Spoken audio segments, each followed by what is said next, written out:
Hey guys, I'm Dr. Dawson, and one of the questions that I get asked often in my practice is how do I, as a pet owner, get rid of dandruff off of my dog? And today I'm here to answer that question for you guys, and if you guys stay till the end of the video, there will be 3 or 4 specific things that you guys can do to help get rid of dandruff in your dog. So as we get started, one of the things that we really need to address first is what causes dandruff, because unless we understand what dandruff is, we can't really decide how we're going to treat dandruff. So what is dandruff? Well, dandruff is basically dead skin cells, and dead skin cells that can arise on the skin for a variety of reasons. And we're going to briefly go through those reasons, and some of these may seem repetitive from some of my past videos, but really need to be addressed today in order to understand what is dandruff and how do we get rid of it. So some level of dead skin cells on the hair or that are sloughing off is normal, as our skin and dog skin is very much the same, to where it turns over frequently. And the thing with dandruff is that usually it's an excessive amount of dead skin cells that are actually being sloughed off of the skin. And one of the main causes of this is seborrhea. Now, seborrhea is a fancy term for the skin cells are maturing not quickly enough. So essentially, the dead skin cells on top are sloughing off too fast, and now the younger cells that aren't quite ready to do their job are being told, hey, now you guys need to step up to the plate. And when this happens, the younger cells are not mature enough, and they really haven't attached to each other as well. And basically, there's a breakdown of what we call a desmosome, and a desmosome is a fancy term for a connection between 2 cells that will enhance its ability to stick together. So when we have this maturation of skin cells that occurs much too quickly, or the immature skin cells that are trying to be that barrier of the body to prevent things from the outside going inside of the body. And when this happens, they're not quite ready, and they're not holding the invaders off as well because there's not the tight junctions that there normally is. And this is going to allow yeast, bacteria, allergens all to cross the barrier that normally they wouldn't be allowed to cross. And this, in fact, will actually worsen the condition as well. And so seborrhea can present in a couple forms. It can present as just dandruff, or it can present as greasy, or it can present as kind of an oily skin as well. Most of those are because of infections that are on top of actual seborrhea. Now, there's 2 types of seborrhea. There's primary seborrhea, which is not very common, and this is genetically linked, and usually there are several specific breeds that are more likely to have this. We're not going to talk about this because this one is very uncommon, and secondary seborrhea is actually much, much more common. Secondary seborrhea will actually be a result of a primary disease. So it's secondary to a primary. So the primary disease can actually be quite a few different things. And this would include a staph infection, it would include a yeast infection, it would include even allergies. And there's actually quite a few other things that can fit into this category of secondary seborrhea. Number 2 is skin infections, and some of these are linked together, but they can be separate as well. Skin infections would include bacterial and yeast infections, and often these are going to be caused by a staph for the bacteria, just like in people. If you get a staph infection, it's very similar, and another yeast that we call Malassezia. And often these will present with hot spots or something along those lines, and occasionally this can lead to dandruff. Number 3 is dry skin, and this can occur in dry environments where there's a very low air humidity level.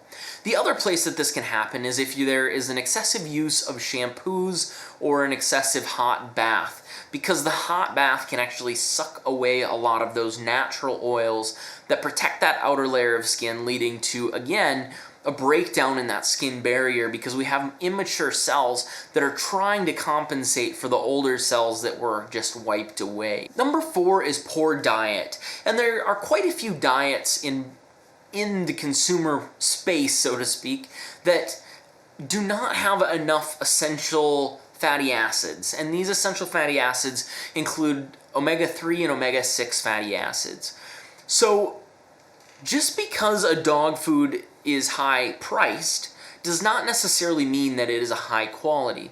Not that they're mutually exclusive, but often you need to be very careful what diet you're going for, because a high-priced diet can oftentimes just mean good marketing or high-priced marketing.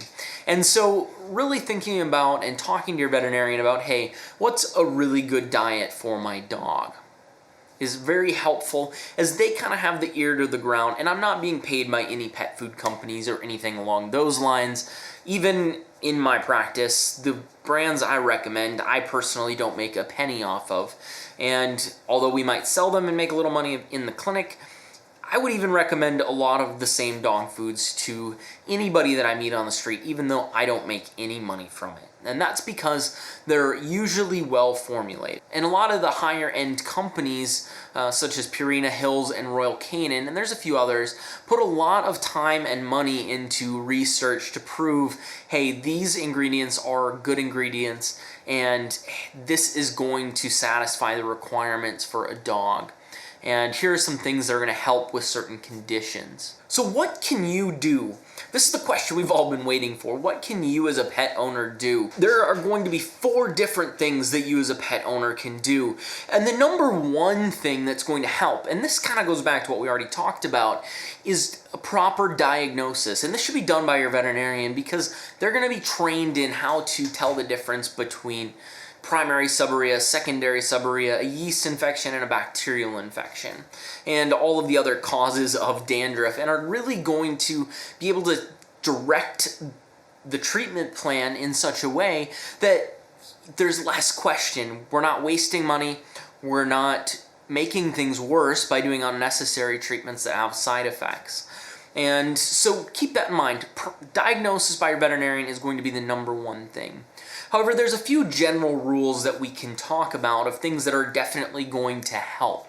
And the number one thing that you can do, other than getting a diagnosis, is actually going to be to groom your pet frequently. And the reason that I say this is actually that when you groom your pet, you're not only helping to remove any mats and preventing any accumulation of dirt or areas where the hair gets matted down, anything along those lines, but we're also looking at the skin. You're seeing their coat. You're seeing, hey, they've got a lot of dandruff right now, or there's an oily spot, or we find hot spots more quickly. And this can be as simple as just brushing your pet once a week. It doesn't have to be anything fancy. You don't have to bring them to a groomer. And often I would suggest you doing it at home, even just for the brushing. Not just so they look fancy, but really you guys can help find these things before they become a lot harder problem to treat. Number 2, a good nutritional supplement that's going to supplement the omega-3 and omega-6 fatty acids.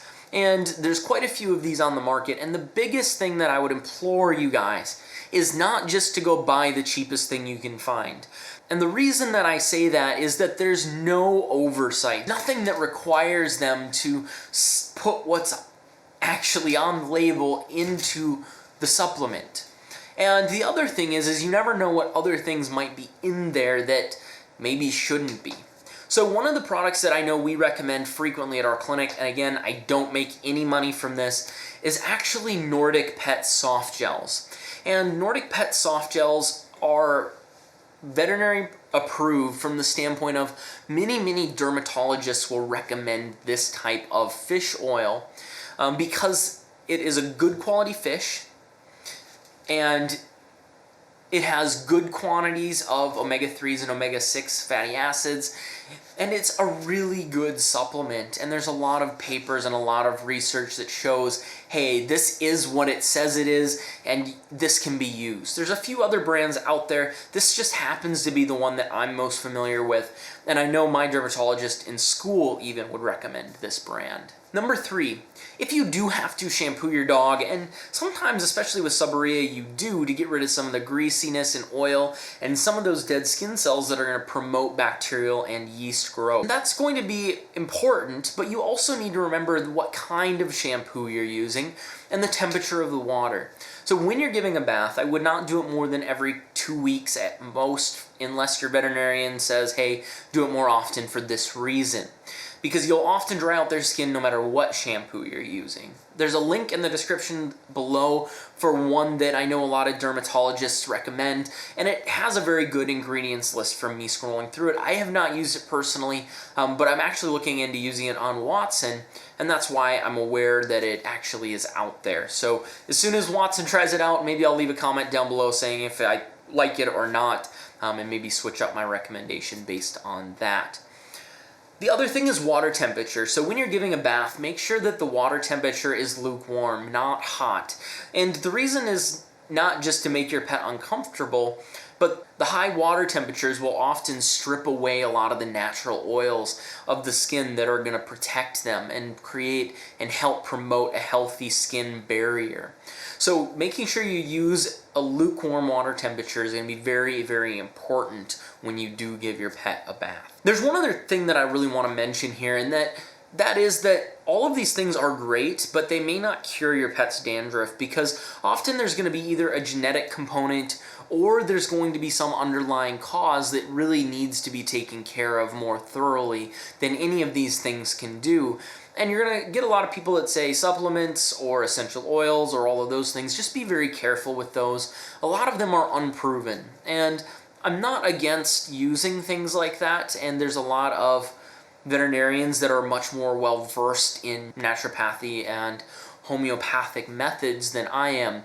And so I would just tell you to reach out to one of them, because you know, I am not really that qualified. I haven't done a lot of research into it. My primary focus has been normal Western medicine, and I think there's a lot of benefits to that, but there can definitely be benefits to homeopathic and naturopathic remedies as well. So talk to a veterinarian that's maybe a little bit more well-versed in that if you have questions about maybe how you guys could treat with some of those methods at home. One other thing is that dandruff may indicate an underlying condition, such as some endocrinopathy, such as thyroid disease or Cushing's. It may be enough to trigger your veterinarian to say, hey, let's run some blood work, and then be able to diagnose a condition that may have otherwise gone unnoticed for years until it was so bad that treatment was either unrealistic or very expensive, or a very long road to recovery. So even bringing some of these things up to your veterinarian can be very helpful to them as well. Hey guys, if you enjoyed this video, like and subscribe for more content like this. And if you guys have content ideas, please leave them down below in the comments. I do read the comments, as few as I've gotten so far, and I really love interacting down there and having a discussion, especially if you guys have questions you want me to address. And I'll be happy to integrate as many ideas as I can into future videos. So we'll see you guys in the next one.